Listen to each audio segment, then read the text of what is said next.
नमस्ते दोस्तों, स्वागत है आप सबका स्पेशली ब्लॉग में। तो दोस्तों कैसे आप सब, उम्मीद करते सभी अच्छे होंगे और मैं यहाँ पर ठीक हूँ। मेरे बच्चे फिलहाल ठीक है, आप लोगों की दुआ और आशीर्वाद से, भगवान की आशीर्वाद से।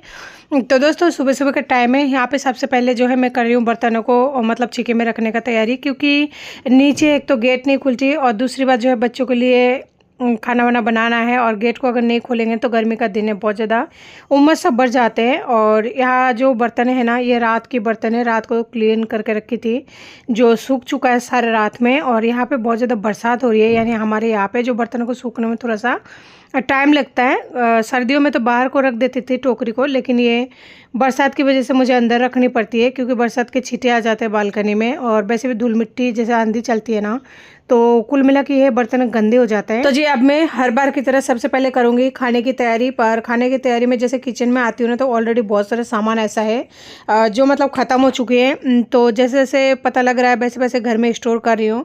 सबसे पहले सोनू को दे रही हूँ यहाँ पे 100 रुपये, और एक दे दिया एक छोटा सा थैला, ताकि वो बाहर जाए और दुकान से दूध लेके आए, क्योंकि बहुत सारा काम फैला हुआ है। अगर मैं बाहर जाऊँगी ना तो फिर नहीं हो पाएगा। तो फाइनली सोनू यहाँ पे दूध लेके आया था। मैंने उसे कहा था 1 किलो दूध लाना, पर वो 1 किलो की जगह पे एक थैली लेके आया है, यानी आधी किलो। वो अभी पूरी तरह से नहीं बोल पाता है और ना ही समझ पाता है।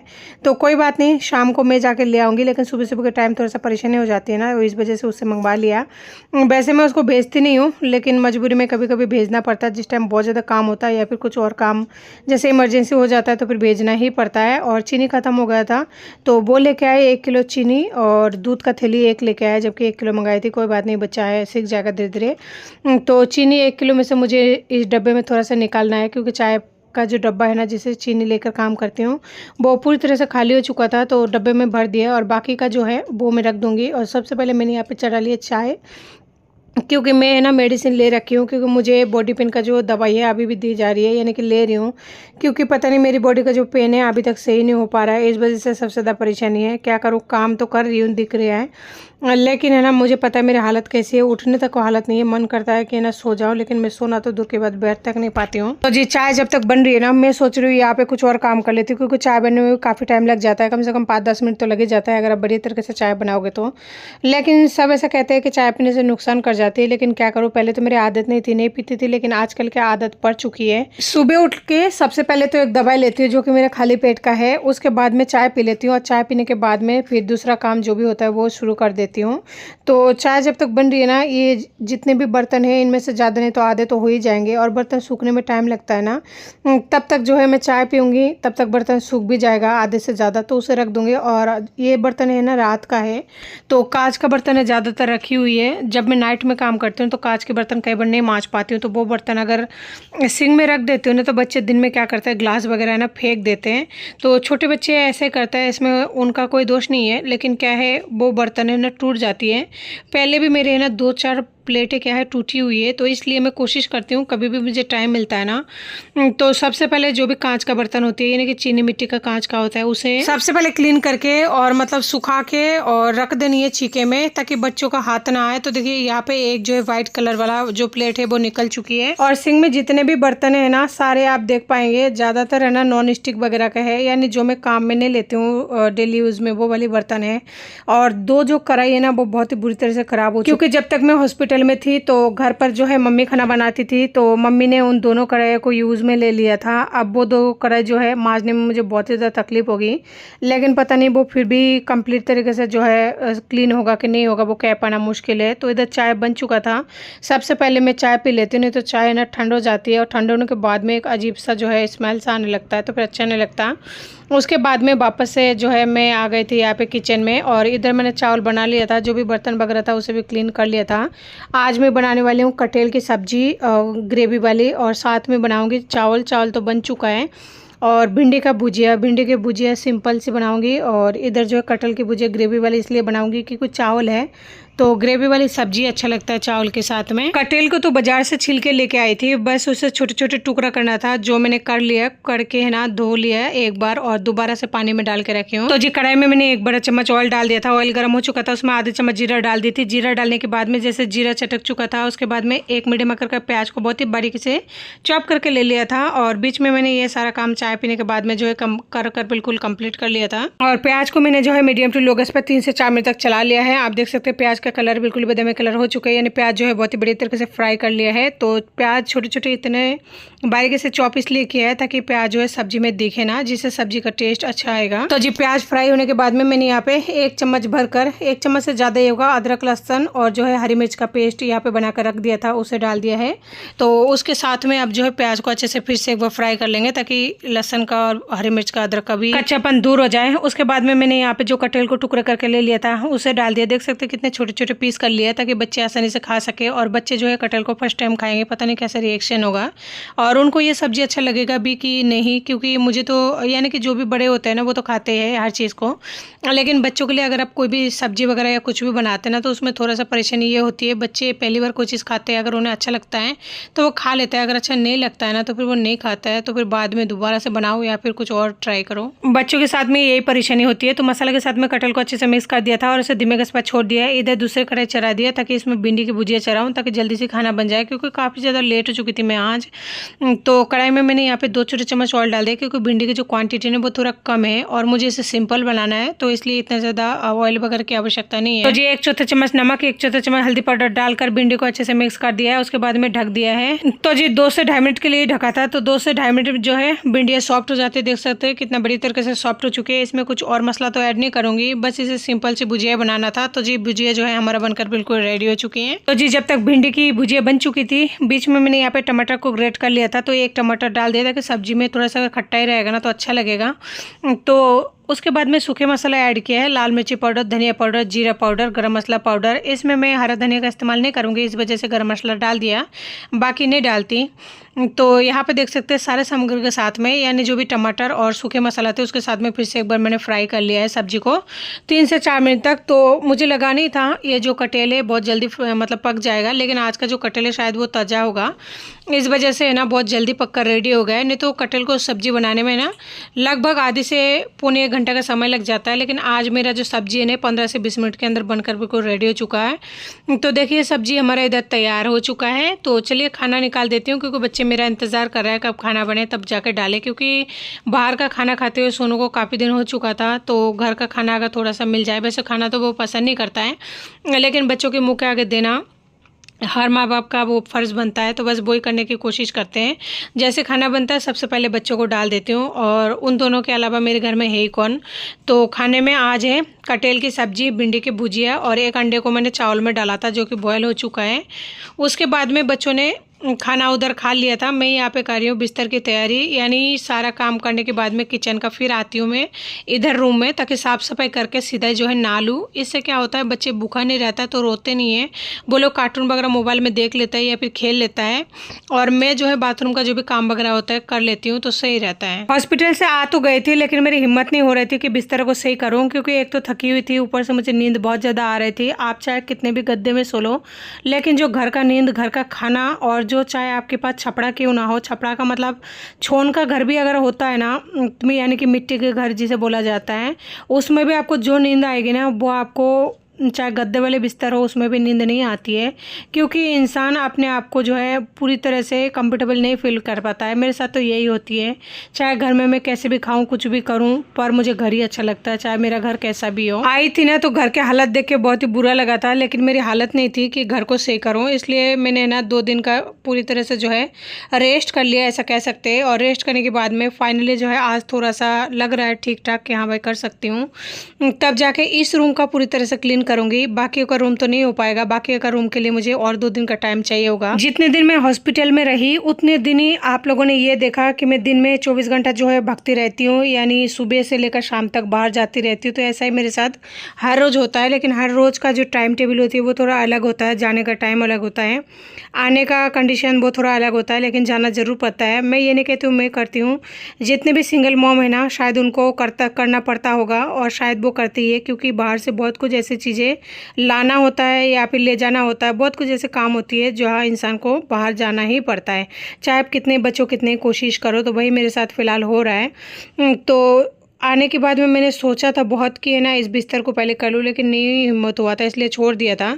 आज कर रही हूँ, लेकिन एक रूम हो जाएगा ना तो ऐसा रहेगा कि हाँ भाई हो गया, लेकिन सोने वाला रूम पहले कर रही हूँ, क्योंकि बच्चे इसमें 24 घंटा खेलते रहते हैं ना, तो सही रहेगा। तो फाइनली देखिए उस बिस्तर को तो हटा दिया, लेकिन मुझे ना इन गद्दों को सुखाने देना चाहिए था, लेकिन नीचे जगह नहीं है। अगर छत पे मेरी मकान होती है ना चौथे मंजिल पर, तो फिर मैं ज़रूर सुखाने देती, क्योंकि बच्चे ना रात को टॉयलेट कर दिया है। गलती मेरी थी, जब बहुत बरसात हो रहा था, हल्का सा मौसम जो है नम हो चुका है, यानी ठंडा सा पड़ने लगी, तो बच्चों को मुझे उठा लेना चाहिए था 1-2 बार, लेकिन मैं उठाई नहीं थी।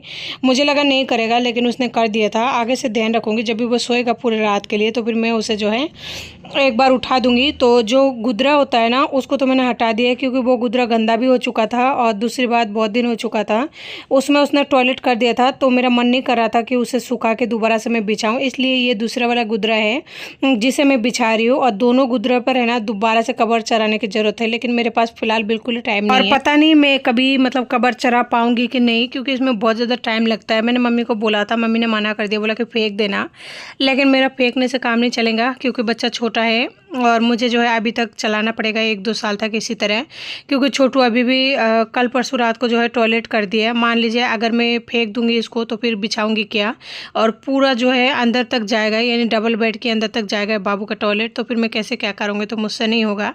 इसलिए मुझे फ़िलहाल जो है 1-2 साल और यूज़ करना पड़ेगा। जब बच्चा थोड़ा सा बड़ा हो जाएगा यानी छोटू, उसके बाद में देखूँगी क्या करना है क्या नहीं। तो जी देख सकते हैं फाइनली जो है बिस्तर मेरा कंप्लीट हो चुके हैं। थोड़ी देर के लिए सही कम से कम हो तो गया है, बच्चे अभी थोड़ी देर में कर देंगे वापस, कोई दिक्कत नहीं है। बस एक बार ये है पुराने जो भी बेडशीट वगैरह थे, यानी हॉस्पिटल जाने से पहले सब कुछ जो है निकाल दिया है, और आज जो है तकिए की खोली वगैरह नहीं दूंगी। तकिए की खोली वगैरह के लिए कल परसों देखती हूँ, जब भी टाइम मिलेगा तब करूंगी। अभी मुझे थोड़ा सा है ना बाहर जाना होगा सोनू के स्कूल की वजह से। बाप ने तो छोड़ दिया अपनी हाल पर कि चाहे मरो चाहे स्कूल जाओ चाहे कुछ भी करो, कोई फर्क नहीं पड़ता, लेकिन मुझे तो अपना कर्तव्य का पालन करना होगा ना, और दोनों चीज़ों को बैलेंस बनाकर जो है चलना होगा। बस ये जहाँ तक मैं कर सकती हूँ वहाँ तक करने की कोशिश ज़रूर करूँगी। तो दोस्तों यहाँ पे छोटू का जो छोटा तकिया का कवर है ना, बस वो ही निकाल पाई हूँ, और बाकी सब कुछ ऐसे की ऐसे ही रखा हुआ है। तो जी यहाँ पे देख सकते हैं कितने सारे कपड़े जो है इकट्ठे हो चुका है। एक तो बेडशीट हो गया, 2 बेडशीट हो गया, और गुदरा इसे निकाल दिया। इसे तो धोऊंगी पता नहीं कब। गुदरा को धोने में लगभग मुझे हफ्ते भर से ज़्यादा टाइम लग जाएगा, क्योंकि गुदरा अभी नहीं धो पाऊंगी। ऑलरेडी 10-12 दिन का जितने भी कपड़े हो चुका है ना, उन सबको धोने में मुझे काफ़ी समय लग जाएगा। देखिए यहाँ पे भी बहुत सारा कपड़ा है, ये धुला हुआ है, इन्हें तो कुछ करने की जरूरत नहीं है, इन्हें बस बाथरूम में रखना है, लेकिन ये सबको मैं अभी जचा कर नहीं रख पाऊंगी। बस ऐसे रख रही हूँ, और ऐसे ले जाके बाथरूम के जो रस्सी है उसमें टाक दूंगी। बाकी जब टाइम मिलेगा तब करूँगी, क्योंकि अभी मुझे जो है जल्दी से झाड़ू पोछा करके और नहा के फिर जो है बच्चों को दवाई वगैरह देनी है, क्योंकि सोनू का मेडिसिन चालू है, तो उसे मेडिसिन जो है टाइम टू टाइम देना पड़ेगा, नहीं तो उसको वापस से परेशानी हो सकती है, और वो कमज़ोर है तो उसका ध्यान रखना सबसे ज़्यादा ज़रूरी हो जाता है। तो दोस्तों यहाँ पे मैंने सूखे कपड़े यानी कि जो धुला हुआ कपड़ा था उनको सबको ले गई हूँ, और यहाँ पे है ना बहुत सारे कपड़े वगैरह जो बोरा में रखा हुआ था। पहले तो एक ड्राम में भर दी थी, अब दूसरा वाला जो ये दिख रहा है ड्राम इसमें भर दूंगी, क्योंकि ये हॉस्पिटल जाने से पहले मतलब जिस टाइम पानी का समस्या हुई थी ना, उस टाइम ड्रामों को निकाली थी, लेकिन हॉस्पिटल जाने की वजह से सारा काम ऐसे कैसे रह गया, तो इन सारे कामों को जो है अभी सुलटाना पड़ेगा। तो देखिए ये नया नया ड्रेस है मेरा, लेकिन मैं उसे एक भी दिन नहीं पहनी थी, इसलिए रख रखी थी कि बाद में पहनूंगी। नया कपड़ा है अभी नहीं पहनूंगी, लेकिन वो बोलते हैं ना वक्त के साथ साथ हर चीज़ बदल जाता है। उसके बाद में फिर मैं अभी तो इतना ज़्यादा हेल्थी हो गई कि वो सारे कपड़े मेरा तो एक भी नहीं आएंगे, तो सारे कपड़ों को जो है बेकार ही है, इसलिए डब्बों में डाल दिए। कभी टाइम मिलेगा तो निकाल के काट कूट के ब्लाउज़ बना लेंगे। अगर ब्लाउज़ नहीं भी बन पाए तो घर का कम से कम पोछे का काम आ ही जाएगा, और पुराना कपड़ा भी नहीं मिलता है। और पुराने कपड़े का आदत रखने का मुझे तब लगी जब ना मेरा सोनू हुआ था और मुझे बहुत ज़्यादा कपड़े की परेशानी हुई। देख सकते हैं ये जो कुर्ता है पूरी तरह से नई है, इसको मैंने एक भी दिन नहीं पहनी, बस बना के रख रखी थी, लेकिन वो वैसे के वैसे रह गया है। और ये जो दिख रहा है येलो वाला ये भी नया है, ये जो दिख रहा है ये उसका पैंट है अभी जो मैंने रखा ऊपर वाला कुर्ते का। तो इस तरह की है ना नए नए कपड़े रखी हुई है, लेकिन क्या कर सकते हैं, हो गई है छोटी, अब उसका तो कोई इलाज नहीं है। अब उनको काट के या तो पोछा बना लो या फिर तकिए की खोली उली का काम आएगा। और अगर जो बहुत ही ज़्यादा नया है उसका ब्लाउज़ वगैरह अगर बन जाए, अगर नाप का आ जाए तो वो बन जाएगा। बाकी पीला कलर का ब्लाउज़ मुझे बिल्कुल ही पसंद नहीं है, नीले कलर भी बिल्कुल ही पसंद नहीं है, तो वो जो कपड़े वगैरह है ये सब जो है पोछा पची डालने के काम आ जाएगा। तो जी सारे कपड़ों को मैंने डाल दिया था ड्राम में। अब आती है झाड़ू लगाने की बारी। तो देख सकते हैं कितना ज़्यादा बिखरा पड़ा हुआ है, किसको दोष दे किसी को दोष नहीं दे सकते। जब तक कोई काम खुद नहीं कर पाते ना, तो दूसरे को बोलना या फिर दूसरे को दोष देना कोई मतलब वाली बात। और फिर है ना आजकल मैंने बहुत सारी चीज़ ऐसी है जो मैं छोड़ चुकी हूँ, दूसरे को दोष देना या फिर बहुत ज़्यादा दूसरे के बारे में सोचना सब कुछ छोड़ दिया। क्योंकि जब मैं हॉस्पिटल में रही ना तो मैंने वो वक्त और वो दिन देखा जब मेरे बच्चा एक रोटी के लिए लिए रोता था। सुबह जैसे 11:30-12 बजता था ना, सोनू ऐसे तो घर पे रोटी नहीं खाता है, लेकिन जैसे वो बाहर रहता है तो ऐसे बोलता है कि ना मम्मी मुझे बहुत ज़्यादा भूख लगी है कि ना रोटी ला के दो। और रोटी लाने के लिए मुझे कम से कम 2-3 किलोमीटर तक पैदल जाना पड़ता था, और तब तक वो है ना ड्रिप वगैरह खुद से चला लेता था। कई बार रोता भी था, सिस्टर आने के बाद में बताती थी, क्योंकि जिस टाइम ड्रिप को निकालते हैं ना तो उस टाइम थोड़ा बहुत दर्द होता होगा, थोड़ा बहुत नहीं होता है तो है, तभी तो बच्चा रोता है। और सभी बच्चे रोता है, वो अकेला नहीं रोता है, मैंने देखा है ये चीज़, बड़ों बड़ों को दर्द होता है। मैंने भी एक बार जो है ड्रिप लगाई थी तो उस टाइम मुझे भी दर्द हुआ था। तो इंजेक्शन के थ्रू जो मतलब ब्लॉक हो जाता है ना, उसे जब सही करता है तो फिर बहुत ज़्यादा बच्चा रोता है। तो ऐसी कंडीशन में वो अकेला था और मैं रोटी लेने के लिए बाहर गई हुई रहती थी। तो ऐसे टाइम पे भी किसी का साथ नहीं है, खास करके अपने बाप का, तो फिर कब साथ देंगे। तो इसलिए है ना बहुत कुछ मुझे सीखने को मिला है बच्चे की इस बीमारी के बाद में। मैंने सबके हाथ जोड़ के देख लिया है, मैंने उसकी बुआ को फ़ोन किया था, उनकी चाचा ताऊ को, जितने भी फैमिली में सबको फ़ोन किया था, सब ने इनकार कर दिया। इनकार तो बहुत पहले कर दिया था, लेकिन फिर भी इंसान कहते हैं ना कि एक उम्मीद बनी रहती है, तो उस उम्मीद के लिए एक बार फ़ोन करते हैं। ऐसी मुसीबत में काश कोई साथ दे दे, लेकिन मैं हमेशा से गलत थी और गलत ही साबित हुई, क्योंकि जब मैंने फ़ोन किया तो किसी ने कॉल ही नहीं उठाया, और जिन्होंने उठाया उन्होंने एक ही बात बोला कि नर्स को रख दो, या फिर वो पैसे से बहुत मिल जाएंगे, 10-12 दिन के लिए किसी को रख लो। तो दूसरे को फिर क्या कहे उनको, जब मैंने उनको फ़ोन किया दूसरा इस तरह से सजेस्ट किया, तो फिर उनको दूसरा पलट के जवाब नहीं दे सकता है कि हाँ भाई, बस इतना ही बोला कि हाँ आप सही बोल रहे हो, मैं गलत थी, यही बोल के फिर फ़ोन काट दिया, क्योंकि उन लोगों को तो बात तक नहीं करना होता है। तो फिर जब पति के रहते हुए उन लोगों ने बहुत ज़्यादा जुल्म ढाया मुझ पर, तो पति के जाने के बाद में तो फिर क्या ही रिश्ता है। लेकिन मैं फिर भी बच्चों की वजह से कर लेती हूँ, क्योंकि बच्चा उनका है, उनके फैमिली का है, उनके नाम से चल रहा है, लेकिन उन लोगों को कोई फ़र्क ही नहीं है, कोई मतलब ही नहीं है। मैं तो बस झूठा ही कर लेती हूँ मन को तसल्ली के लिए। आगे से बस 2-4 गाली गलौज सुनने को मिल जाता है, थोड़ा बहुत बदतमीजी कर लेते हैं वो लोग, उसी में खुश हो जाती हूँ कि हाँ भाई मेरे साथ बदतमीजी कर लिया है। कर भी कह सकती हूँ, क्योंकि बच्चा हॉस्पिटल में अकेला सीरीज चला रहा होता है, ड्रिप वगैरह चल रहा होता है, तो फिर ऐसे टाइम में इंसान मजबूर होकर ना फ़ोन करना ही पड़ता है। और चाहे अगला यानी सामने वाले बंदा जो आपको गाली दे, चाहे कुछ भी करे, मेरा तो यही आदत है कि बच्चे के लिए मैं तो है ना कुछ भी करने के लिए तैयार हूँ। और इतने दिनों से मैं यही सोच रही थी कि चला गया कोई बात नहीं, शादी कर लिया कोई बात नहीं, वो कभी ना कभी वापस आ जाएगा, लेकिन मैं गलत थी। और इस तरह की है ना धोखेबाजी के रिलेशन में रहने से अच्छा तो है ना नहीं रहना ही सही है, क्योंकि कोई मतलब वाली बात नहीं है। जब मेरा पति मेरे साथ में रहता था ना, मैं इसी तरह के सहन करती रहती थी। दोनों बच्चों को लेकर मैं हॉस्पिटल में भागा-दौड़ी करती रहती थी, लेकिन उनको कोई मतलब नहीं होता था। अगर उनको सोना है तो सोया ही रहेगा, अगर उनको खाना है तो खाते रहेंगे, यानी जो उनको करना है वही करेंगे अपनी मनमर्जी का। नहीं उठना है तो नहीं उठेगा। अगर मैं बोलूँगी ना कि मुझे हॉस्पिटल जाना है बच्चों को लेके, तो बोलेंगे बाइक का चाबी है ले जा। तो मैं कहती मुझे चलाना नहीं आता, तो वो एक ही बात जवाब देते कि है ना जब चलाना क्यों नहीं आएगा, बाइक है घर पे तो फिर चलाना क्यों नहीं आएगा, चलाना तो तेरे को सीखना पड़ेगा। तो मैं कहती थी ऐसा कैसे बोल रहे हो आप, चलाना अभी मेरे को नहीं आता है, मैं सीख लूँगी बाद में। तो वो एक ही बात बोलते थे, बाइक के घर पे तेल है, आराम से तू लेके जा, मुझसे नहीं होगा, मैं बहुत ज़्यादा थक चुका हूँ और मेरे से नहीं जाया जाएगा। तो इस तरह की बहुत सारी चीज़ें थी, बहुत सारी बातें हैं जो मैं दिल में दबा के रखी हूँ। और मैं ये सारी बातें है ना करना ज़रूरी तो नहीं समझती, लेकिन इंसान जब बहुत ज़्यादा तकलीफ़ में, दर्द में होता है ना, तो फिर निकल ही जाता है। क्योंकि देखिए आज मैं इतनी मतलब बुरी कंडीशन से निकल कर घर वापस आई हूँ, जहाँ दोनों बच्चों को लेकर मैं कितनी बुरी परिस्थिति में फंसी हुई थी। वो तो शुक्र है मम्मी का, मम्मी तो और दिन आती नहीं है, रह के गई है। मुझे पता है मम्मी के साथ भी मेरी बहसबाजी बहुत सारी हुई है जब जाके मम्मी रही है, लेकिन बहुत सारे बातें बताना ज़रूरी नहीं है।